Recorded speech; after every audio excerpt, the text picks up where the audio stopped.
Buenos días, amigos del Comité Francisco de Rosario Sánchez. Nosotros quisiéramos agradecer a todas estas personas que siempre nos siguen en este programa y que reportan sus, su sintonía con nosotros. No saben ustedes la alegría que nos da el saber de tantas personas, sobre todo en el interior del país, en la frontera, esas amas de casa, esos hombres y mujeres que andan manejando, esos muchachos que tienen motores, en fin, los del corredor Independencia, los de la carretera Sánchez, los cocheros de Santiago, la asociación de motoconcho de Prado del Este, a nuestra querida Luisa Hidalgo, allá aquí en Arroyo Hondo, a la unidad 97, el chofer de transporte Espinal, a Patricia Comercial, aquí en Los Peralejos, lugar que yo tengo muy buen recuerdo, porque de niño iba mucho a Los Peralejos. Pues abuelo tenía una finca allí de 10 tareas y ahí conozco tanta gente de mi niñez en aquel lugar tan hermoso que siempre íbamos. Al bachatero de los Minas, Roberto Adame, muchísimas gracias por todo cuanto nos escribe. Al grupo Marciamar desde Honduras, que es un grupo nuevo que hemos tenido, que son un subgrupo del grupo Nao venezolano. Ella, la joven que nos reporta, es dominicana, hondureña. A don Pedro Ortiz en Sabana Grande de Boyá, Altagracia Berigüete en Chile, una trailera, tiene unos 30 años allá y es bueno saludarla junto con el otro amigo de allá de Chile, el camionero de Chile que siempre nos escucha y pone el programa allá en la carretera de los Andes. A Papito en el Conde, que está siempre con los cuadros ahí en la José Reyes, en la peatonal. A todas esas personas de Constanza y Jarabacoa que también nos escuchan, a las personas que trabajan y traen también hortalizas de Constanza y Jarabacoa, que sabemos que en sus camiones escuchan este programa. Y como me dice uno de esos camioneros, si somos 112, 113 escuchan el programa. A toda la redacción del periódico El Nuevo Diario, Rafael Zapata y todos aquellos que nos escuchan con tanta dedicación, también con un valor autocrítico, a igual que Diario Libre, Marciano Rodríguez, al grupo rebelde del kilómetro 9, Mayribé, a doña Sofía Ortiz, venezolana, muchísimas gracias por todo cuanto nos escribe. En fin, a los muchachos y las muchachas, a los jóvenes, a los viejos del grupo Now, muchísimas gracias, porque cuando hablamos aquí y encontramos esa referencia y encontramos esa posibilidad de retroalimentarnos con lo que nos dicen, evidentemente que nos da satisfacción y vemos que estamos conectados con la gente, con las personas que quieren, interactuar en este programa, la voz del Comité Francisco del Rosario Sánchez. Pero sobre todo también aquellas personas tan lejanas en la frontera. Una señora mayor que nos dice que tiene 88 años, no vamos a decir tu nombre para no descubrirla, pero que escucha el programa, ella con su propio peculio, con su propio dinero, hace la conexión y pone el programa, y eso para nosotros nos llena de tanta satisfacción como de inmensa responsabilidad, a la gente de Caribe Tour, a Papito, que desde los talleres siempre nos escucha, aún el maestro, haber perdido la vida en jet set por la irresponsabilidad de los dueños. Evidentemente que las estafetas de ahí de Villa Altagracia, que nos escuchan y reproducen el programa, y doña Brunilda, allá en Hondo Valle, doña Brunilda Encarnación, muchísimas gracias desde Hondo Valle. A doña Marilady en la cafetería desde Dajabón, muchísimas gracias. Sabemos que también en el Parque Duarte ponen este programa y es un compromiso todavía más fuerte.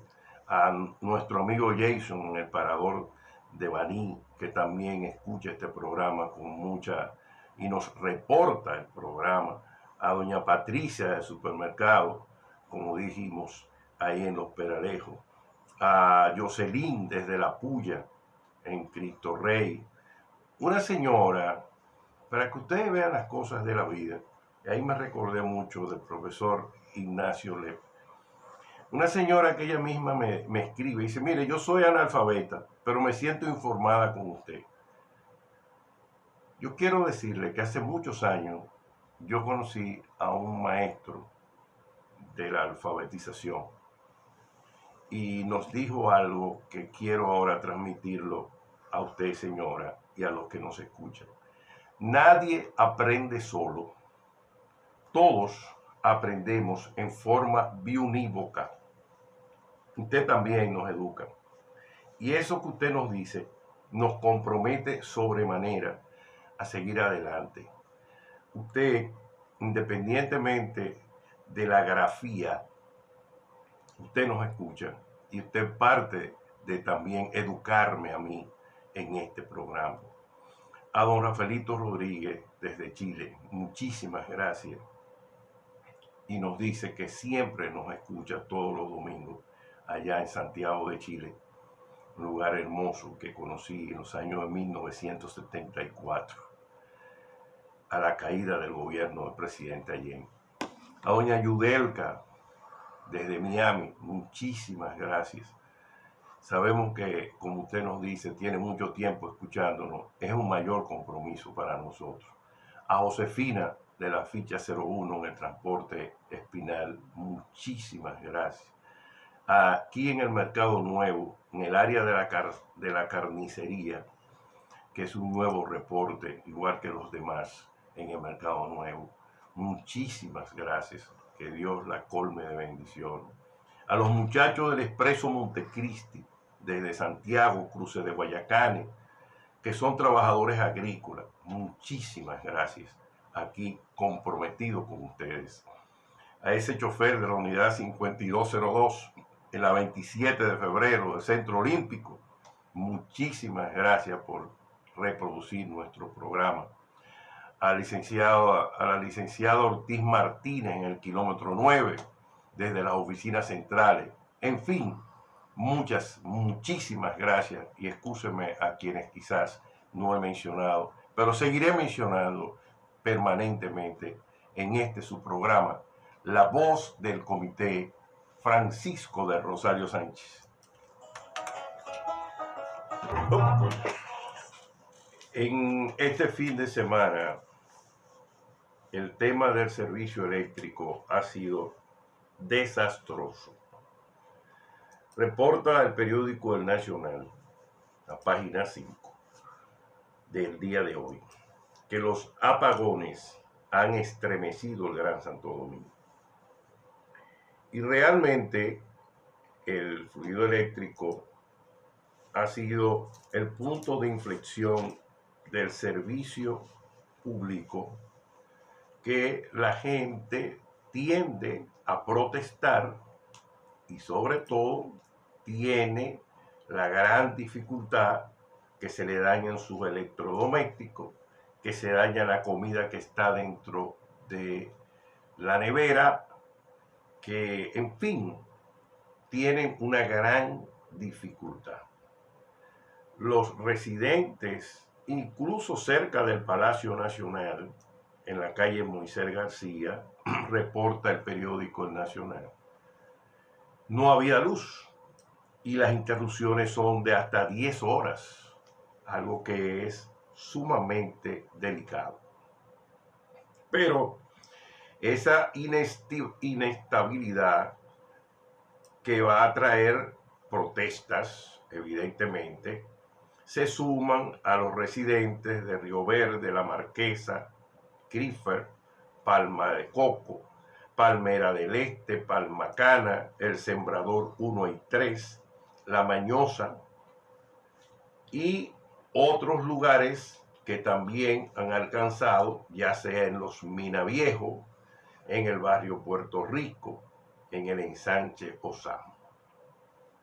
Hay unos dirigentes, Balbina Herrera y Ángel Molina y José Mieses, que hicieron un llamado al presidente Luis Abinader, al cual nosotros nos sumamos sobremanera, diciendo y denunciando esta situación que tiene alarmado a los comerciantes, a las amas de casa, a los chiriperos que venden en las calles.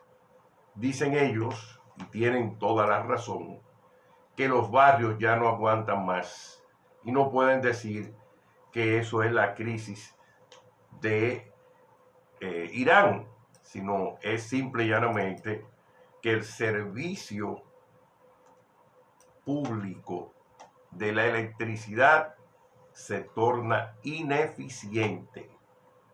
¿Por qué? Por una razón muy sencilla.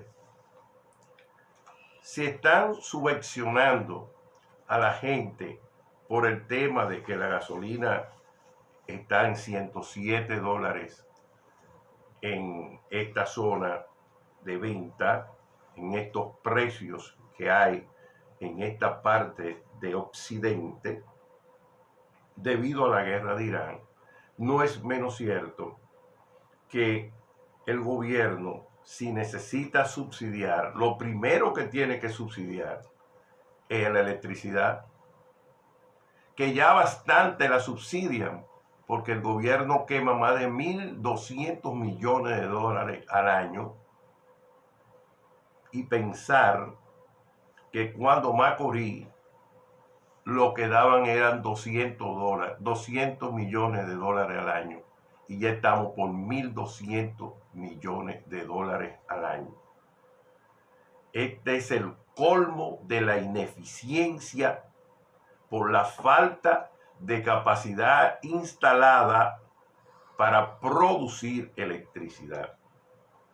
Nos pasamos más de 4 años sin ampliar la capacidad de Punta Catalina, que están ahí y no hay que inventar pendejadas, y tenemos esta deficiencia por la falta de planificación e inversión del gobierno en ampliar la capacidad instalada de Punta Catalina y conseguir una energía más barata, competitiva, y que a su vez ampliara los niveles de eficiencia en el servicio público de la electricidad.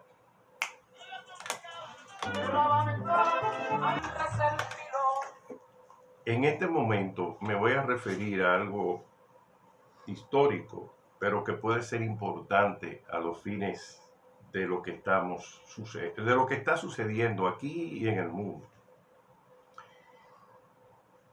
En un libro que, gracias a Dios, he conseguido de nuevo tenerlo, la imprenta y los primeros periódicos de Santo Domingo, de el historiador Emilio Rodríguez de Morici, revela que el doctor Antonio María Pineda, en el año de 1821, específicamente el 4 de marzo de 1821, que observamos en la página 35 de dicho libro,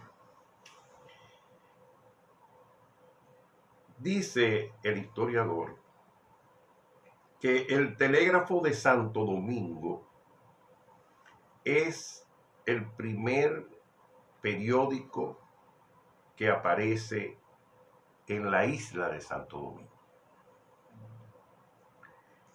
Y gracias por los Pineda, para los talentosos, que se creen que saben más que todo el mundo. Decía mi abuelo que procedía de ese jefe de provincia, Antonio María Pineda, para los talentosos. Aquí viene esta significativa, diríamos, importancia, porque lo quiero entrelazar con algunos talentosos que tiene el país en todas las áreas. Yo estoy sorprendido y totalmente estoy preocupado por tanta gente asémila que el gobierno tiene a su alrededor. Aunque asémila se escribía en el viejo castellano con Z, en este periódico, en una construcción de la época de 1821, el doctor Antonio María Pineda, que era diputado provincial en ese entonces, establecía en esa publicación, dicho sea de paso, que luego vino el doctor Núñez de Cáceres con el periódico El Duende, que fue el segundo periódico que se publicó, pero en fecha 15 de abril hasta el 15 de julio de 1821, como bien recoge el historiador Rodríguez de Morissi. Recordemos que el doctor José Núñez de Cáceres era un ilustre catedrático de jurisprudencia de la Universidad de Santo Tomás de Aquino, que fue quien propulsó la independencia, la primera independencia, que para denostarlo, los opuestos le dicen la independencia efímera. Pero aquí encontré al profesor decir, Rodríguez de Morissi, que justamente el doctor Antonio María Pineda fue nombrado por Núñez de Cáceres para ir a Venezuela y procurar apoyo para la libertad y la independencia de nuestro territorio dominicano. Ahora, ¿por qué traigo estas, diríamos, cosas históricas y por qué yo quiero relacionarlo en este momento? Por una razón muy sencilla. El profesor Núñez de Cáceres, en su edición, publicó El Águila y la Araña. Pero a mí me llamó la atención que el doctor Antonio María Pineda publicara también una especie de parodia donde utilizaba la sémila.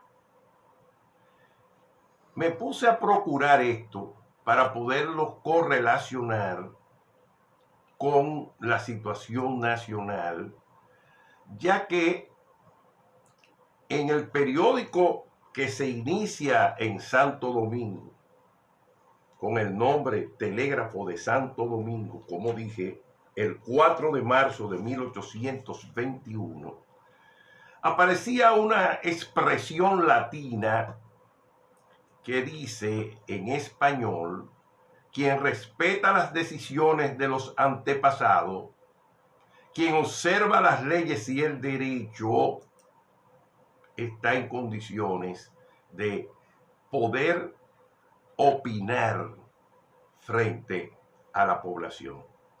Esa fue la frase de inicio del periódico Telégrafo de Santo Domingo: qui consultam patrium, qui leyes jura, qui servan. Quien respeta las decisiones de los antepasados, quien observa las leyes y el derecho. ¿Por qué decimos esto? ¿Y por qué hablamos del cumplir de las leyes, del respeto, quien respeta con énfasis, y las decisiones, los consejos de los padres, de los antepasados, de los senadores, de los diputados, de los gobiernos anteriores? ¿Por qué decimos esto? Porque si nosotros lo conectamos con el término que al principio hablé de la asémila, que lo trae el Quijote de la Mancha en muchos de sus recuentos, cuando habla de los carruajes y la gente que se transportaba de un lugar a otro, que iban en mula, la asémila. También ese animal de carga, esa bestia de transporte, pudiéramos llevarlo al trasfondo histórico más interesante.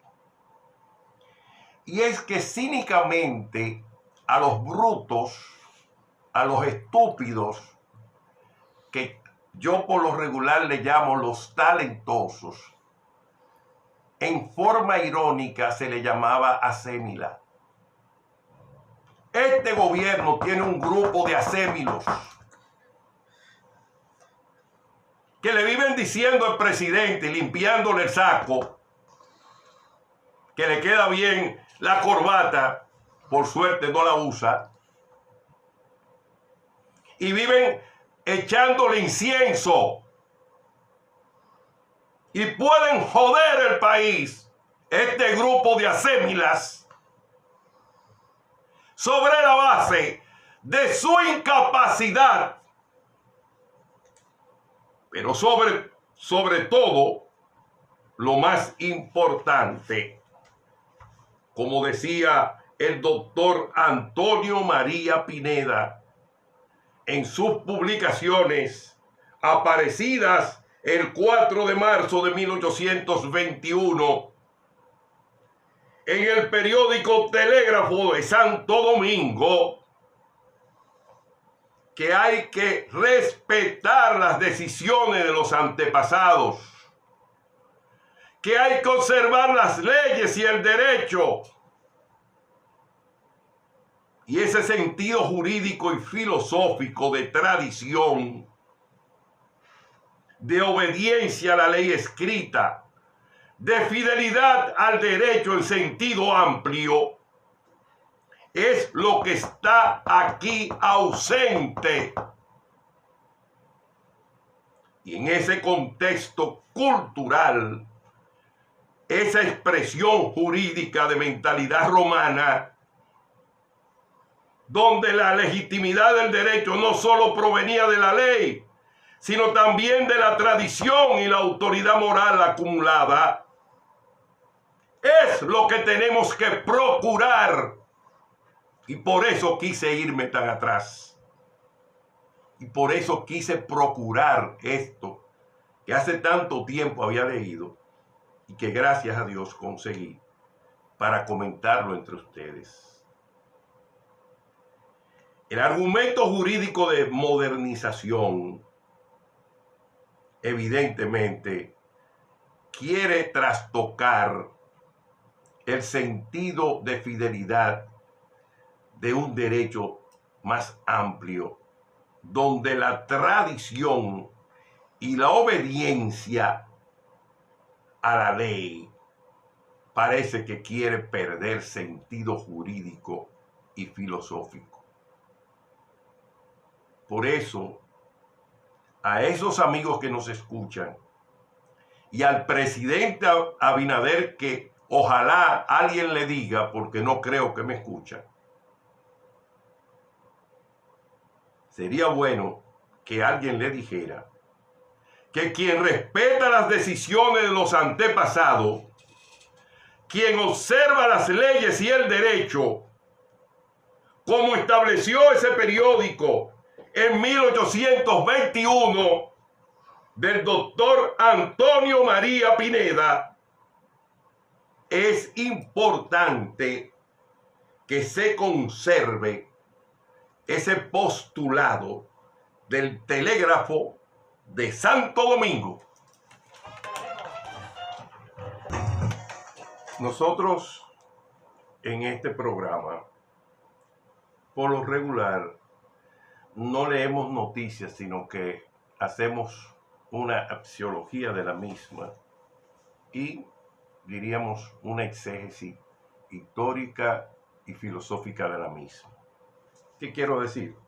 Que al analizarlo, no contemplamos con leer las cosas, sino que hacemos una interpretación desde el punto de vista ya de su programa, La Voz del Comité Francisco de Rosario Sánchez. Nos llama la atención y nos da una voz de alarma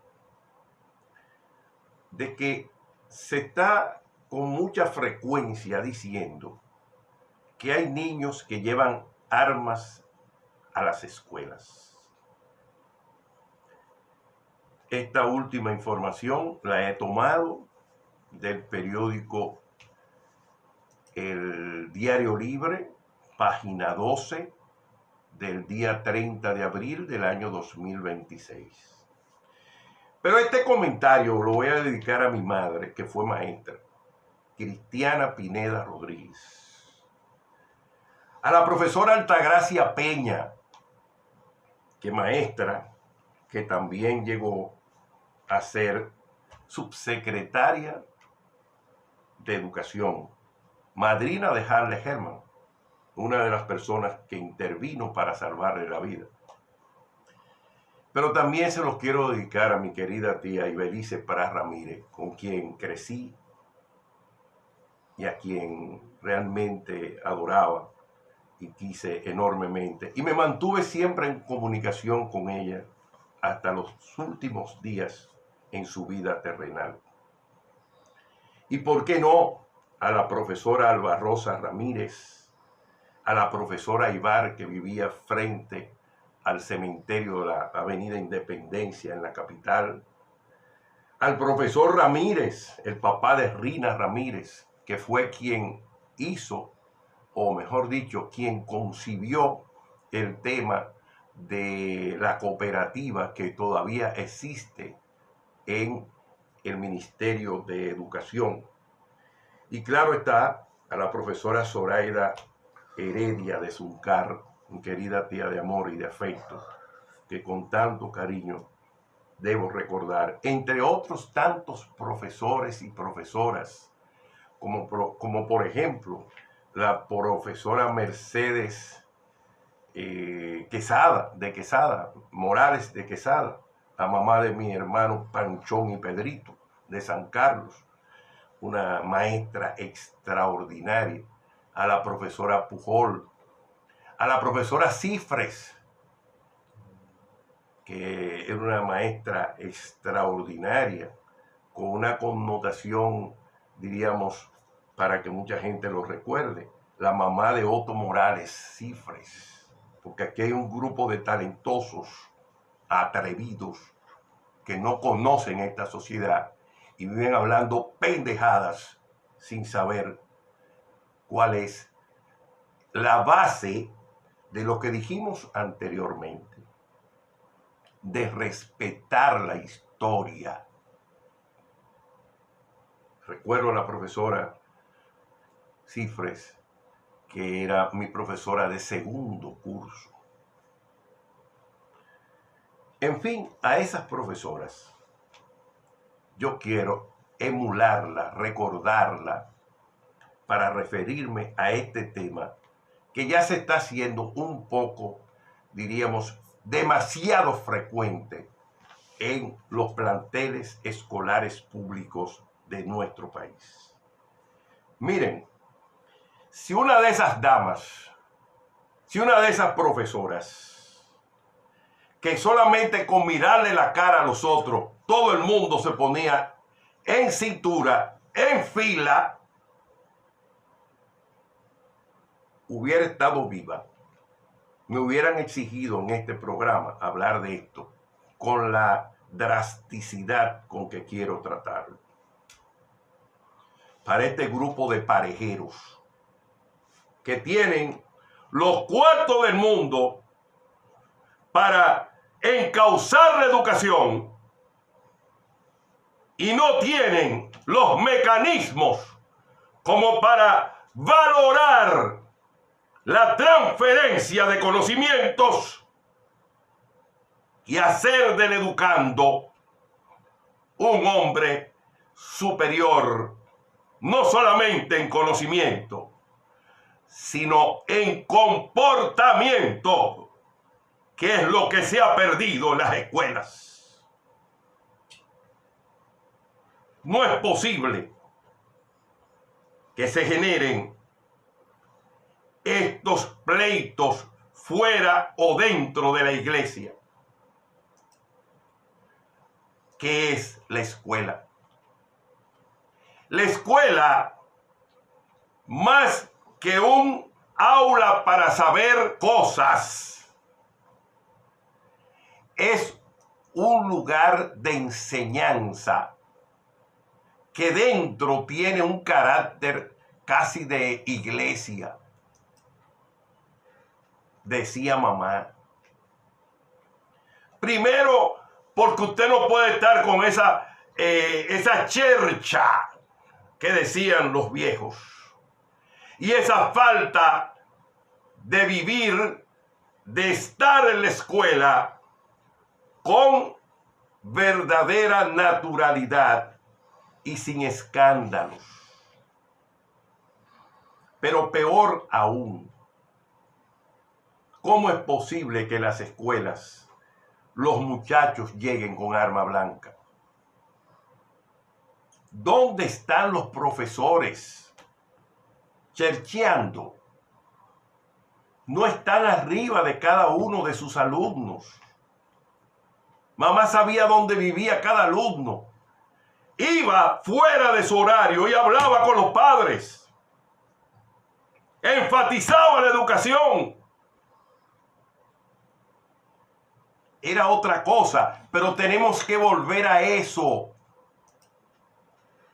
y quitar estos asémila, estos malditos brutos que hay en la educación. Carajo. Que cada uno de los hogares dominicanos pone en manos de estos maestros la educación de sus hijos. Y no hay una respuesta de unívoca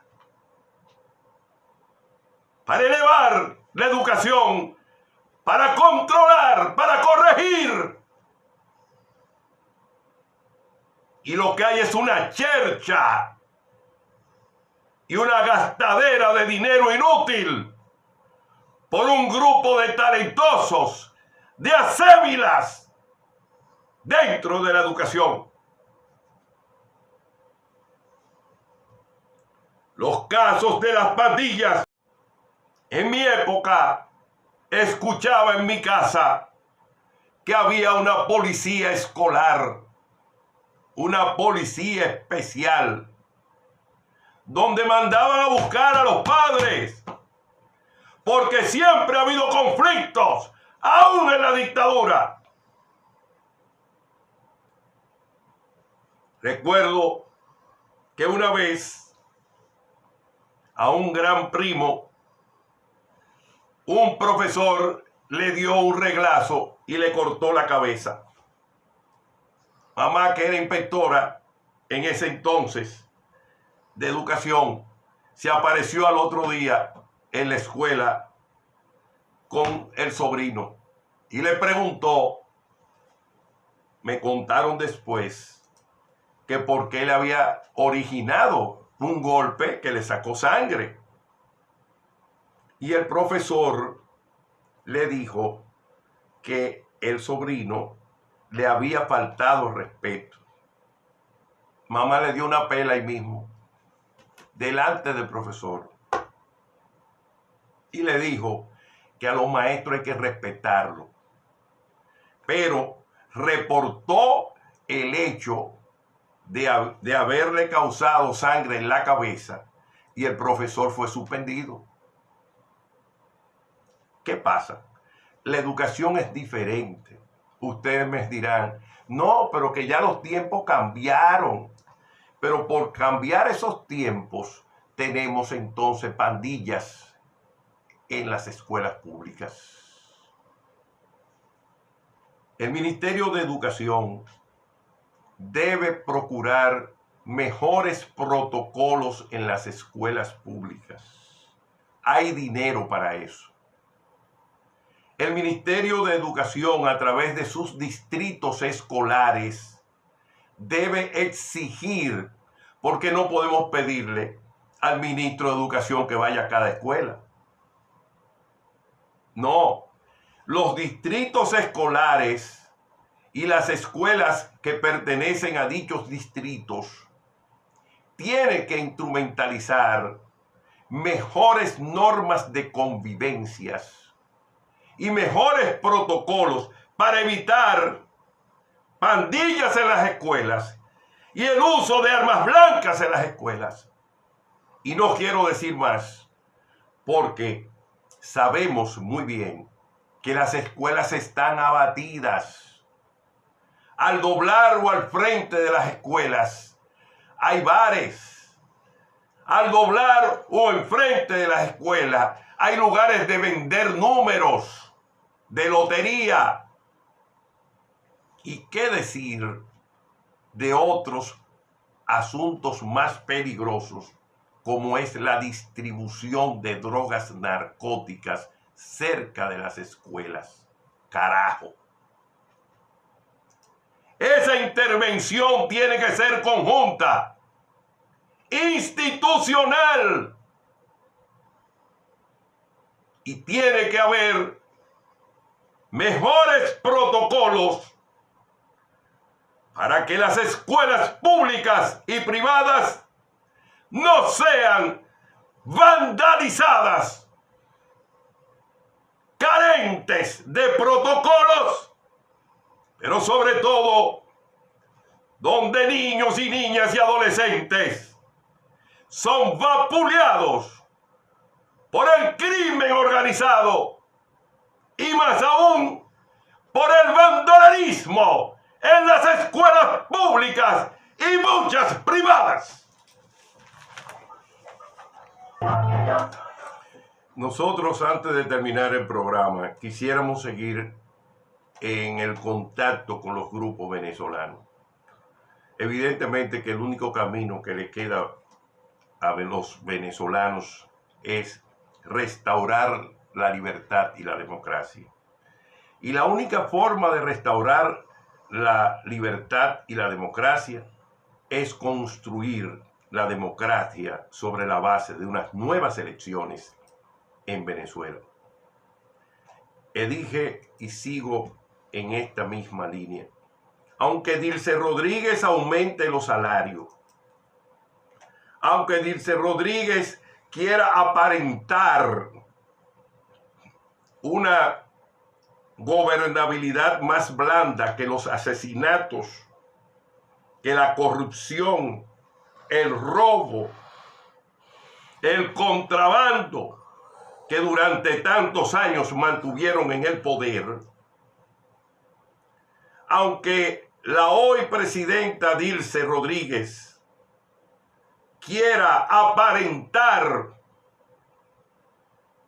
una democracia que no existe y su lógica de estar siempre cerca de Maduro, incluso proveyéndole dinero del pueblo venezolano para defenderlo, algo inconcebible. Un hombre acusado de crímenes y el Estado venezolano quiere pagarle su defensa. Aunque pasen esas cosas en Venezuela, la única salida para la democracia y la libertad son las elecciones en Venezuela, para salir, para desterrar ese liderazgo corrupto y asesino, criminal, que hoy representa Dilcy Rodríguez, continuadora jurídica del desasosiego, del robo, de la crisis interna, de falta de electricidad, de falta de seguridad, de tanta persecución que hay en Venezuela por parte de los organismos de inteligencia que proveyeron los cubanos y que tienen todavía al pueblo venezolano cerrado, socavado y más aún temeroso de la criminalidad de Estado que comete el gobierno de Dilcy Rodríguez.